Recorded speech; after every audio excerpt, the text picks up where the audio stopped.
Boskangi 3 tarik Julai ni simi Khoirpurni Chibri matai nok boskango chengjangnaI hastini sisiti regi phaijak kharsi matai ter tai phunukma panda hati barsaromui o ter tongnai boskangni 9 tarik Julai jora tini Kacham Agartala Panchayat Samiti ni holnogo luajija koktmo thunaruni pandao o koksaka mela committee ni chairman eba pas Khoirpurni MLA Ratan Chakraborty bosaka 3 tarik Julai phung damcha jorao o melano chengriwan hastini montrokra Dr. Manik Saha logio tongano berai মন্ত্রী Sushanta Chowdhury Agartala municipal corporation mayor এবা MLA Dipak Majumder MLA Swapna Debbarma আগিনি কাচাম আগরতলা কাচাম পঞ্চায়েত সমিতিনি chairman Jharna Rani Das আকসং বসাই খেরকা তিরসিত রেগজাক ও খারসি মাথায় তের তাই ফুনুমানি ন নাইথকনু থখলাই কিসানা বাগৈ जुदा जुदा টিয়ার খাইনি কমিটি নামজাখা তাবকসাক জরা কাইনি নাংকুকমানি কগলাম হালাই পাইখা বসাকা মেলানি দোকান এবা ফালনকনি বাগৈ কয়বলাই রজাকনাই বসকাংনি 15 তারিখ জুননি সিমি কয়বলাই রেমানি উলনো কয়বলাই রেমানি রাংমারি লাইথানে রগনি হাইনো 1 টাকা খাইজাখা মেলাও সরকারনি जुदा जुदा ডিপার্টমেন্ট স্টল ব তংলাই তাকলাইবো তাই নাইমথাংনি বাগিবো গবাংমা নাংমানি স্কাউট এন্ড গাইড তংনাই disaster management TSR Tripura police তাই সেলফ হেল্প গ্রুপ 24 ঘন্টা ন মেলানো করাক নাইমথাং কেতননাই তাই 24 টা ওয়া টাওয়ার বতংনাই নাকা পয়েন্ট ন খবই নাংমানি জাগাবো সিসিটিভি ক্যামেরা বতনি জাগনাই বসাই খানারকা বসকাংনি 9 তারিখ জুলাই মেলা পাইমানি সালো তংনানি বাগি কবক জাখা হাস্তেনি আগিনি মন্ত্রী এবা এমপি বিপ্লব কুমার দেব তাই এমপি রাজীব ভট্টাচার্য ন বেবাক সাফলই সৃষ্টি রেগজাক ও খারসিন মতাই তেরো খাইনাই টংকথার হামজাংনাই রক যেতিখে বো जोंजाल करै खाइनि बागै মেলা কমিটিনি বখাকই নাংমানি ইয়াপ্রি রমজাখাनै সাকা মাসাং চক্রবর্তী। আপনারা জানেন যে প্রতি বছরের মতো এবারেও আমাদের রাজ্যের ঐতিহ্যবাহী এবং সবচেয়ে দীর্ঘ সময়ের পূজা মেলা এবং প্রদর্শনী খার্চি পূজা মেলা এবং প্রদর্শনী আগামী 3রা জুলাই এখানে অনুষ্ঠিত হবে এবং অন্যান্যবারের মতো এবারও আমরা সেই সর্বাত্মক প্রস্তুতি নিচ্ছি। শুরু হয়েছে আমাদের এর মধ্যে দুটো মিটিং হয়ে গেছে, এখনও আরেকটা সাব কমিটির মিটিং হবে, গতকালও একটা হয়েছে, আর সবাইকে আলাদা আলাদাভাবে দায়িত্ব দেওয়া হয়েছে।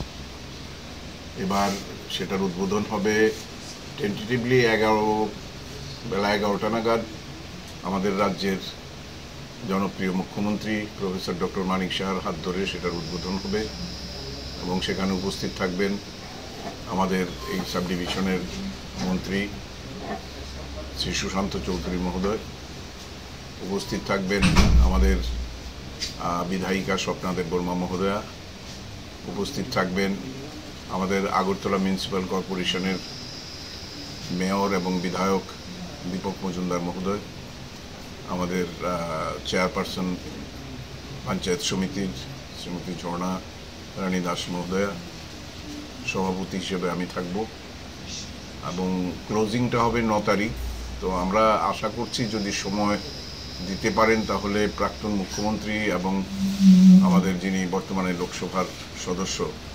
শ্রী বিপ্লব কুমার দেব মহোদয়, আমাদের আরেকজন রাজ্যসভার সাংসদ শ্রী রাজীব ভট্টাচার্য মহোদয়, তাদেরকে আমরা ক্লোজিংয়ে বলার পরিকল্পনা নিয়েছি। যদি ওরা সময় দিতে পারেন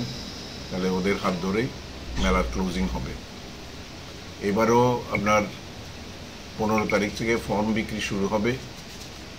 গতবার যে রেট ছিল 100 টাকা করে, এবারও তাই আমরা রেখেছি। যদিও জিনিসপত্রের দাম তো কিছু বেড়েছে, তবুও আমরা মানুষের সুবিধা অসুবিধার দিকে তাকিয়ে সেটা করছি। আর আমাদের প্র্যাকটিক্যালি মেলা কমিটির হাতে কোনো ফান্ড থাকে না। আপনারা জানেন যে যেহেতু এখানে মন্দিরের কোনো ইনকাম আমাদের কাছে আসে না, সেটা একদম পরিষ্কার শহর সব কিছু আমাদেরই করতে হয়। তো বিভিন্ন সরকারি দপ্তর আগরতলা মিউনিসিপ্যালিটি থেকে শুরু করে আপনার সেই আলো সাজানো আমরা নেটকোর সাহায্য নেই এবং বিভিন্নভাবে আমরা সমস্ত দপ্তরগুলোকে তাদের স্টল দেওয়া হয় প্রদর্শনীর জন্য এবং সারা দেশের অগ্রগতি এবং আমাদের কি করণীয় সেটা আমরা মানুষকে নতুন করে স্মরণ করিয়ে দিতে চাই। প্লাস্টিক মুক্ত, নেশামুক্ত ত্রিপুরা এবং ফুড সেফটি ভ্যান থাকবে, এটা যাতে মেলার মধ্যে খাদ্যের কোনো রকম ভেজাল বা বাসি পচা খাবার না দেওয়া হয়।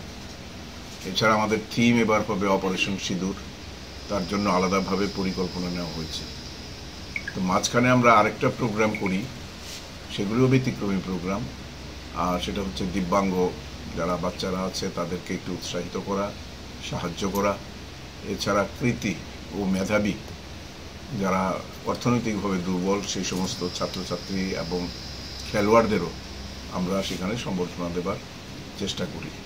তো এবারও আমি জানি না কতটা আমাদের ফান্ড কালেক্ট হবে, সেটার উপরে নির্ভর করে, কারণ কোনো ট্রাস্ট না থাকায় মন্দিরের অর্জিত সম্পদ কোনোটাই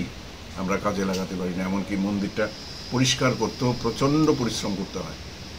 সারা বছরে এখানে আবর্জনা জমে থাকে। তো আমরা আবেদন করেছি সরকারের কাছে এখানে একটা ট্রাস্ট গঠিত হোক,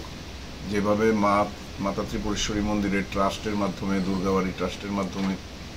মন্দিরের পেছনেই তাদের সেই অর্থটা খরচ করা হয়, কিন্তু এখানে সেটা এখনো হয়নি। আর আমাদের দেশের এবং রাজ্যের অগ্রগতির যে সমস্ত সুফলগুলো মানুষের কাছে পৌঁছে যাচ্ছে সেগুলোকে হাইলাইট করার জন্য আমরা বিভিন্ন দপ্তরকে বলেছি সেদিনকার মিটিংয়ে। এছাড়া আপনারা জানেন যে এবার বিশেষ করে গত